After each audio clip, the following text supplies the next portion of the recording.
आज हम बात करेंगे AC circuit in LCR series combination. तो पिछली क्लास में हमने बताया था जब एसी सर्किट अपना सिर्फ इंडक्टर के साथ कनेक्ट होता था, रजिस्टर के साथ कनेक्ट होता था।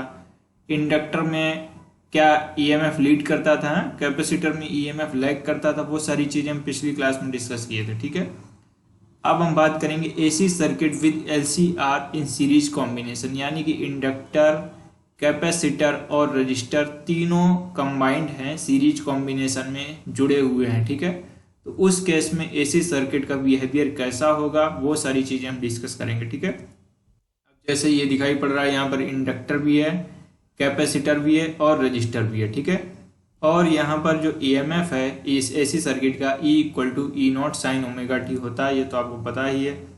The applied EMF appears voltage drop, यानी कि इन सब के अक्रॉस जो वोल्टेज ड्रॉप है, जैसे L के अक्रॉस जो वोल्टेज ड्रॉप है उसे VL से रिप्रेजेंट कर रहे हैं, कैपेसिटर के अक्रॉस वोल्टेज ड्रॉप उसे VC से और VRC से रिप्रेजेंट कर रहे हैं। ठीक है, ये चीज क्लियर हुई होगी I think.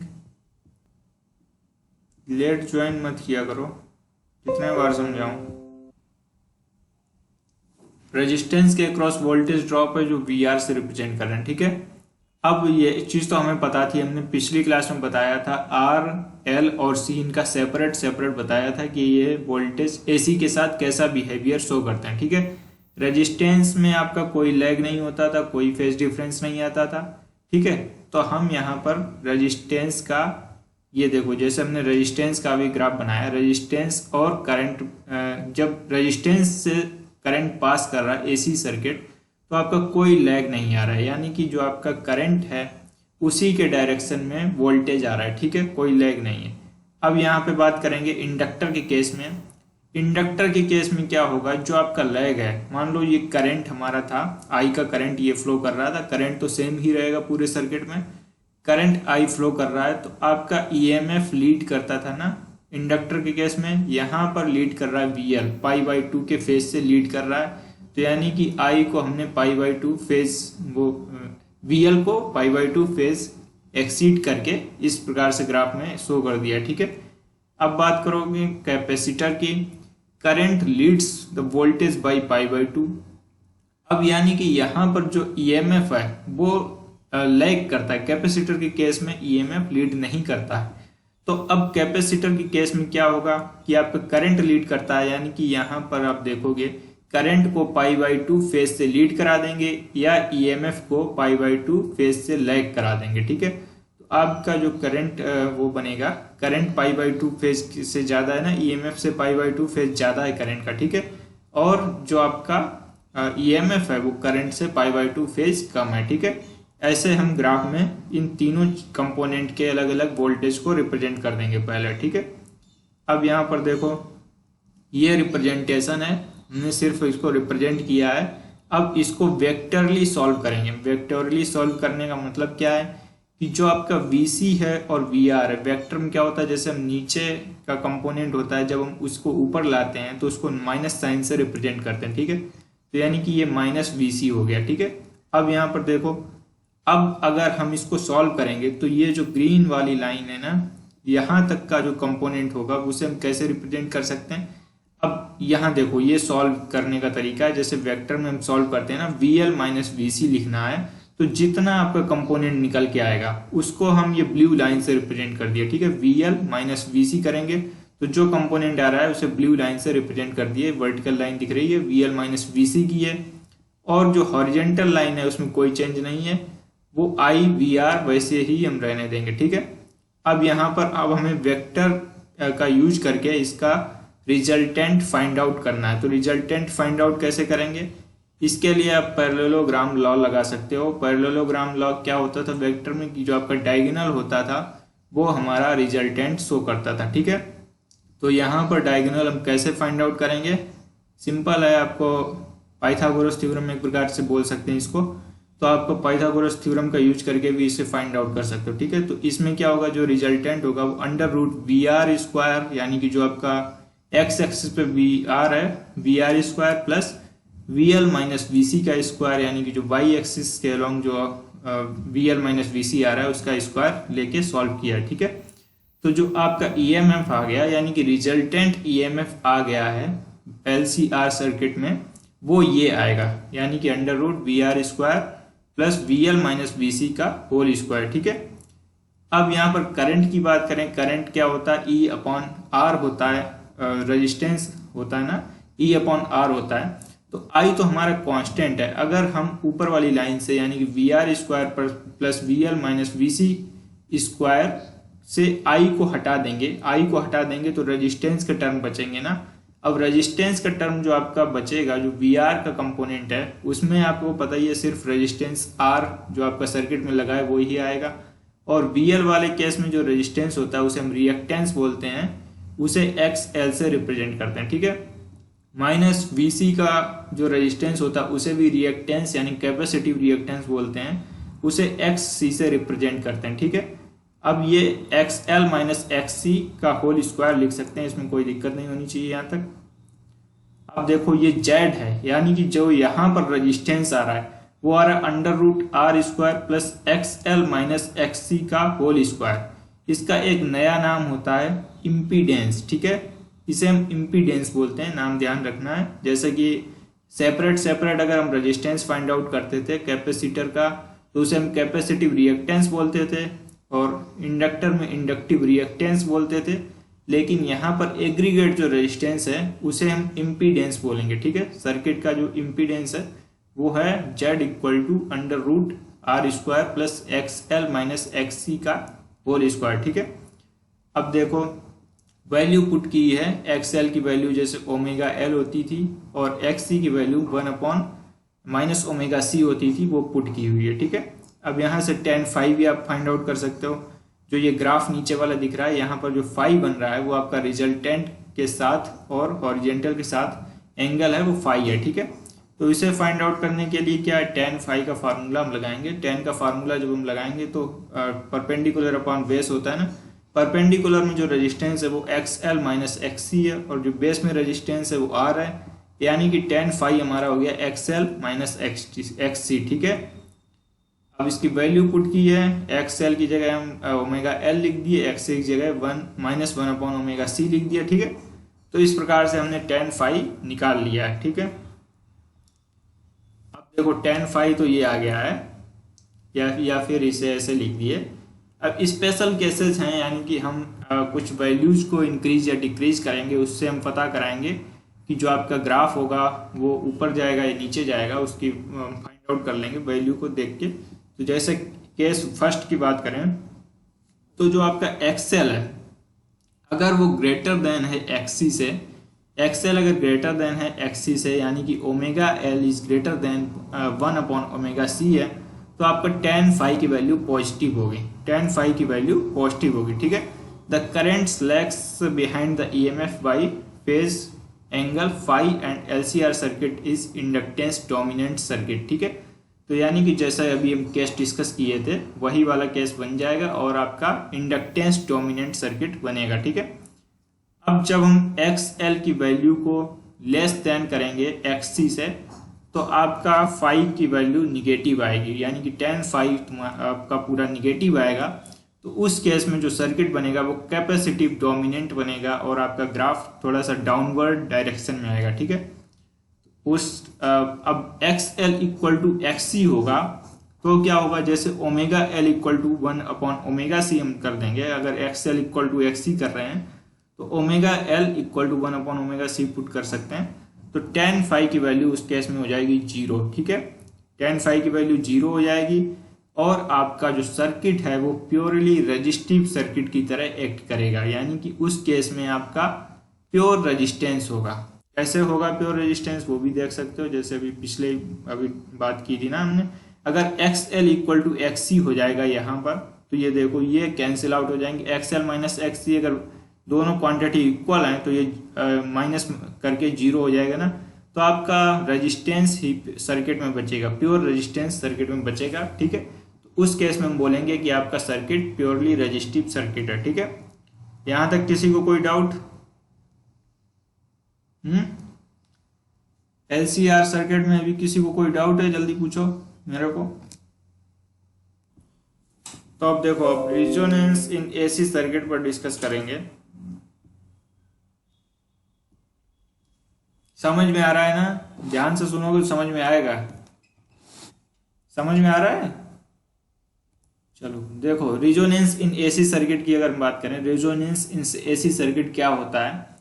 Resonance in AC circuit हम ऐसे समझ सकते हैं, जब आपका XL इक्वल टू XC है, ठीक है, यानी कि आपका जो कैपेसिटिव रिएक्टेंस है और इंडक्टिव रिएक्टेंस है, उनकी वैल्यू अगर बराबर है, इसका मतलब ओमेगा L इक्वल टू 1/ओमेगा C है, या फिर फाई इक्वल टू 0 भी हम बोल सकते हैं, ठीक है। तो ये वैल्यू है। इस केस में क्या होगा कि आपका सर्किट प्योरली रेजिस्टिव सर्किट हम बोलेंगे, ठीक है। यानी कि यहाँ पर देखो, Z equal to under root, ये पूरा इम्पीडेंस का फॉर्मूला था ना, Z equal to LCR circuit में यही तो इम्पीडेंस था ना। अब ओमेगा L इक्वल टू 1/ओमेगा C अगर हम कर देंगे, ठीक है, ये वैल्यू इक्वल टू 1/ओमेगा C कर दी, तो ये पूरे ब्रैकेट के अंदर की वैल्यू हो जाएगी 0, ठीक है। तो उस केस में क्या होगा, आपका जो रेजिस्टेंस होगा वो मिनिमम होगा, Z होगा मिनिमम होगा, ठीक है। तो Z मिनिमम की वैल्यू होगी R के बराबर, यानी कि रेजिस्टेंस के बराबर। और जब रेजिस्टेंस मिनिमम होता है तो आपका करंट मैक्सिमम होता है, ठीक है, यानी कि I0 मैक्सिमम हो जाएगा E/R, ठीक है। तो उस केस में करंट होगा मैक्सिमम। यही होता है आपका LCR सर्किट में रेजोनेंस का मतलब क्या है कि आपका कोई एक पर्टिकुलर फ्रीक्वेंसी ऐसी होगी, पर्टिकुलर फ्रीक्वेंसी का मतलब ऐसी फ्रीक्वेंसी होगी जब आपका ओमेगा यहाँ पे फ्रीक्वेंसी, तो जब ओमेगा, कौन ज्वाइन कर रहा है, तो देखो होगा क्या, जैसे एक पर्टिकुलर फ्रीक्वेंसी होगी ओमेगा, जहां पर हम बात कर रहे हैं ओमेगा एंगुलर फ्रीक्वेंसी आपकी है, एक ऐसी फ्रीक्वेंसी आएगी जब जिस ओमेगा पर ओमेगा L इक्वल टू 1/ओमेगा C होगा, ठीक है। कोई एक ऐसी फ्रीक्वेंसी है जिस केस में कैपेसिटिव रिएक्टेंस इंडक्टिव रिएक्टेंस के बराबर हो गया है, ठीक है। तो उस जगह क्या होगा कि आपका इम्पीडेंस हो जाएगा मिनिमम, इम्पीडेंस मिनिमम हो जाएगा, यानी कि आपका सर्किट प्योरली रेजिस्टिव हो जाएगा, ठीक है। सर्किट में सिर्फ आपका रेजिस्टेंस ही होगा जो रुकावट पैदा करेगा, कोई भी रिएक्टेंस नहीं होगा उस केस में, ठीक है। और करंट की वैल्यू उस केस में मैक्सिमम होगी। उस केस को हम बोलेंगे कि सर्किट में हमारा रेजोनेंस हो रहा है, ठीक है। That is impedance offered by A circuit is minimum and the current is maximum. Impedance है आपका वो मिनिमम है और करंट मैक्सिमम है। This condition is called resonant condition of LCR circuit and the frequency is called resonant frequency, ठीक है। इसी को हम बोलते हैं रेजोनेंट कंडीशन। रेजोनेंट कंडीशन बहुत इंपॉर्टेंट टॉपिक है, बोर्ड के पॉइंट ऑफ व्यू से भी बहुत इंपॉर्टेंट है। तो इसमें क्या चीज़ है, ध्यान से समझ लो, दोबारा समझ लो। जैसे आपका कोई आपका एक ऐसी पर्टिकुलर फ्रीक्वेंसी है जहां पर ओमेगा L इक्वल टू 1/ओमेगा C है, तो उस केस में क्या होगा कि आपका ये टर्म तो 0 हो जाएगा, ऑब्वियस सी बात है, जब इक्वल होंगे 0 हो जाएगा, तो सर्किट आपका प्योरली रेजिस्टिव सर्किट बन जाएगा, ठीक है। और आपका करंट की वैल्यू उस केस में मैक्सिमम होगी, ठीक है। उसे हम बोलेंगे आपका रेजोनेंट की कंडीशन लग रही है यहाँ पर, ठीक है। At resonant angular frequency is omega R। अगर रेजोनेंट पर एंगुलर फ्रीक्वेंसी ओमेगा R है तो omega R L equal to 1/ओमेगा RC होएगा ही, ठीक है। और ओमेगा R को अगर हम इधर क्रॉस मल्टीप्लाई करके ले जाएंगे तो ऑब्वियस सी बात है 1/√LC आ जाएगा, ठीक है। अब ओमेगा R 1/√LC आ गया, तो फ्रीक्वेंसी जैसे कि ओमेगा R क्या होता है, 2π/T ही तो होता है ना। 2π/T को हम लिख सकते हैं 2π इंटू फ्रीक्वेंसी, ठीक है। तो फ्रीक्वेंसी आपका आ गया 1/2π√LC, ठीक है। Resonant curve and quality factor. अब ये देखो, resonant curve and quality factor की बात करें तो ये जैसे आपका कर्व बन रहा है, R1 ग्राफ के लिए है, ये दूसरा कर्व है R2 के लिए, और तीसरा है R3 के लिए, ठीक है। अब यहां पर देखो, जैसे ये है, यहाँ पर जो ग्राफ बन रहा है आपका, ग्राफ में समझने की कोशिश करो। जैसे पहला ग्राफ है वो R3 का है नीचे साइड, फिर उसके ऊपर R2 का ग्राफ है, फिर उसके ऊपर R1 का ग्राफ है, ठीक है। तो यहाँ पर क्या देख रहे हैं, जैसे जैसे हमारा रेजिस्टेंस आपका R3 इंक्रीज हो रहा है, ठीक है। रेजिस्टेंस जैसे जैसे इंक्रीज हो रहा है, R1 आपका मिनिमम रेजिस्टेंस है, R2 उससे ज़्यादा रेजिस्टेंस है और R3 आपका यहाँ पर मैक्सिमम रेजिस्टेंस शो कर रहा है। ठीक है, जैसे जैसे आपका रेजिस्टेंस इंक्रीज कर रहा है आपका ग्राफ की जो फ्लैटनेस है यानी कि शार्पनेस है वो डिक्रीज कर रही है। ठीक है, इसी शार्पनेस को हम फाइंड करने के लिए क्वालिटी फैक्टर का यूज करते हैं। ठीक है, क्वालिटी फैक्टर से हम शार्पनेस फाइंड आउट कर लेते हैं कि आपका कितना शार्प होगा। ठीक है, अब एक चीज और है यहाँ पर, जैसे ओमेगा आर की वैल्यू है, ओमेगा आर पर जो वैल्यू आ रही है आपकी वो मैक्सिमम आ रही है। करंट की वैल्यू ओमेगा आर पर मैक्सिमम आ रही है। करंट की वैल्यू ओमेगा आर पे हमने बताया था मैक्सिमम होगी, रिजोनेंस की कंडीशन अप्लाई होगी तो उस केस में वैल्यू मैक्सिमम होगी। ठीक है, यानी कि यहाँ पर देखो जैसे ये है ना ग्राफ, फर्स्ट ग्राफ है, ओमेगा आर की वैल्यू यहाँ पर मैक्सिमम है, जो आपका R1 के लिए है ना, ओमेगा आर की वैल्यू मैक्सिमम है। ठीक है, लेकिन इसके अगल बगल में जो वैल्यू है वो आपका काफी डिफरेंस आ रही है ना, और लेकिन अगर नीचे वाले ग्राफ में देखेंगे हम तो अगल बगल में जो वैल्यू है लगभग जो फ्लैट ग्राफ बन रहे हैं ना, इन केस में जो वैल्यूज हैं वो आपकी कम डिफरेंस पे आ रही है। ठीक है, और जो नीचे वाला ग्राफ है वहां पर भी वैल्यू कम डिफरेंस पे आ रही है। ठीक है, यानी कि आपका जो रेजिस्टेंस कम होगा तो उस केस में आपका क्वालिटी फैक्टर बढ़िया होगा। ठीक है, तो ऐसे ही ये चीजें हैं R2 R3, और इसमें क्वालिटी फैक्टर के कुछ फार्मूले उनको डिस्कस करते हैं।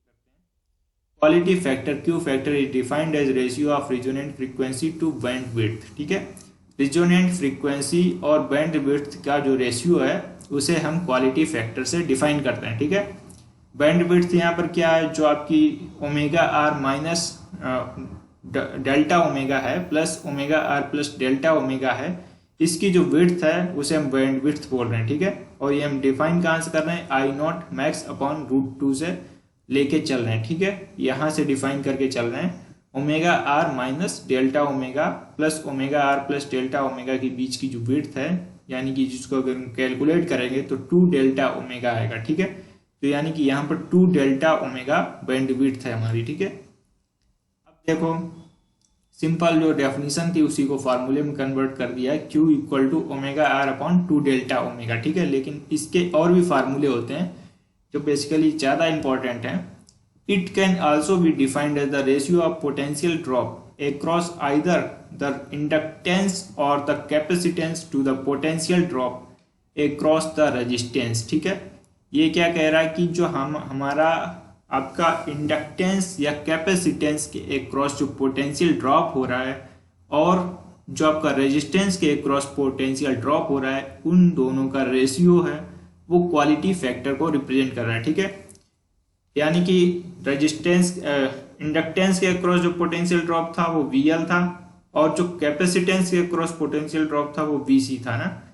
VL अपॉन VR कर देंगे तो ये क्वालिटी फैक्टर रिप्रेजेंट करेगा, VC अपॉन VR कर देंगे तो ये भी क्वालिटी फैक्टर रिप्रेजेंट करेगा। ठीक है, अब इसको सॉल्व किया है थोड़ा सा।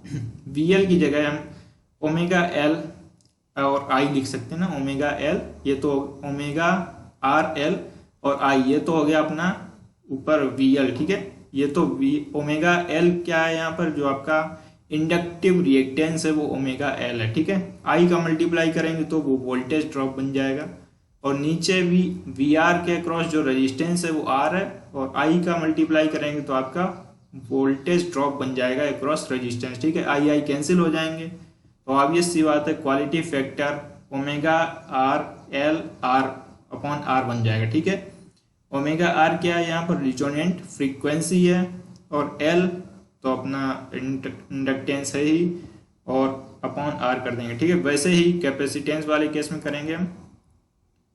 कैपेसिटेंस में क्या है, Q equal to 1 upon omega R CR। ठीक है, इसकी वैल्यू पुट की है, जो आपका VC होता है उसमें XC की वैल्यू जो होती है यानी कैपेसिटिव रिएक्टेंस की वैल्यू होती है 1 अपॉन ओमेगा C होती है ना, तो हमने कैपेसिटिव रिएक्टेंस की वैल्यू लिखी 1 अपॉन ओमेगा C, और R यहाँ से रेजिस्टेंस से R डायरेक्ट निकल के आ गया। ठीक है, ये चीजें हैं। पावर फैक्टर का टॉपिक काफी लेंदी है, हम सोच रहे इसको कल ही स्टार्ट करें, लेकिन एक चीज और हम आपको बताएंगे कि अब आपके प्रैक्टिकल भी करवाने हैं कुछ हद तक। तो प्रैक्टिकल के लिए पहली बात तो नोटबुक सब खरीद लो, प्रैक्टिकल की नोटबुक सबके पास होनी चाहिए। प्रैक्टिकल तो करते होगे, नोटबुक पता ही है कैसी होती है प्रैक्टिकल की। तो प्रैक्टिकल की नोटबुक हो, फिर जैसे ऑनलाइन प्रैक्टिकल करवाने हैं तो ऑनलाइन एक वेबसाइट होती है ऑनलाइन प्रैक्टिकल के लिए, ओ लैब की वेबसाइट है। उस पर वीडियो मैंने बनाया भी है, कैसे उसे ऑपरेट करते हैं वो बताया है वीडियो में। तो उसको मैं भेजूंगा, आज एक बार देखना है, फिर अगर नहीं समझ में आएगा तो कल बताएंगे क्लास में कि कैसे प्रैक्टिकल उससे कर सकते हैं, ठीक है। तो उसको देखना है, उसको समझना है और अपनी तरफ से एक बार ट्राई करना है आज कि कैसे प्रैक्टिकल किया जा सकता है, ठीक है। कुछ नहीं उसमें करना है, सिर्फ लॉग इन करना है, रजिस्टर करना है, फ्री ऑफ कॉस्ट है, कुछ भी चार्ज नहीं है, सब हो जाएगा, ठीक है। और वो रिकमेंड भी किया गया है, ऑफिशियली रिकमेंड है वो वेबसाइट, उससे प्रैक्टिकल करने हैं। तो पहले करना है, फिर उसको एक बार रफली लिखना है, रफली सिर्फ ऑब्जर्वेशन और कैलकुलेशन लिख के मुझे बतानी है, ठीक है। ऑब्जर्वेशन और कैलकुलेशन लिख के मुझे भेजना है मेरे पर्सनल व्हाट्सअप नंबर पे, मैं फोटो क्लिक करके भेजनी है, ठीक है। मैं देखूंगा उसको, फिर अगर ठीक रहेगा वो आपको ऑब्जर्वेशन कैलकुलेशन ठीक लगेगा तो उसे मैं बोल दूंगा नोट डाउन करने के लिए, ठीक है। तो आज मैं लिंक शेयर करूंगा, उसको देखना है, पूरा प्रोसीजर अप्लाई करना और खुद करके देखना है प्रैक्टिकल, ठीक है। समझ में आई ये बात? समझ में आई? रिस्पॉन्ड नहीं करते हो जब पूछा जाता है। Yes yes sir. सर। हम्म तो प्रैक्टिकल करने हैं खुद, उसमें कुछ नहीं है, वो थोड़ा सा सिमुलेशन टाइप का उन्होंने बना के रखा हुआ है। उसमें कनेक्शन भी हो जाएंगे यार, जैसे अपने लैब में कनेक्शन करते हैं ना वायर से, उसमें आपको कनेक्शन भी करने हैं, उसी रीडिंग भी लेनी है, रीडिंग भी हो जाती है उसमें। तो वीडियो शेयर कर दूंगा, उसको देखना, उससे कैसे करना है स्टेप बाय स्टेप, खुद करके देखो, ठीक है। नहीं होगा तो फिर कल की लाइव क्लास में डिस्कस करेंगे अपने उसी के ऊपर। चलो ठीक है, फिर आज नोटबुक सभी लोग खरीद लेना प्रैक्टिकल की, और यहाँ पे अपनी अटेंडेंस नाम लिख दो, आज तो बहुत कम स्टूडेंट हैं। नाम लिख दिए सबने? Yes sir. हम्म चलो ठीक है। और कोई डाउट है अभी तक जो डिस्कस कर रहे हैं? अच्छा, ये समझ में आता ना पीपीटी मेथड अच्छा है ना पढ़ाने के लिए? बोलते यस नहीं। Sir sir. आवाज नहीं आती। पीपीटी यस से जब पढ़ाता हूँ तो आवाज नहीं आती क्या? हाँ, आनी तो चाहिए।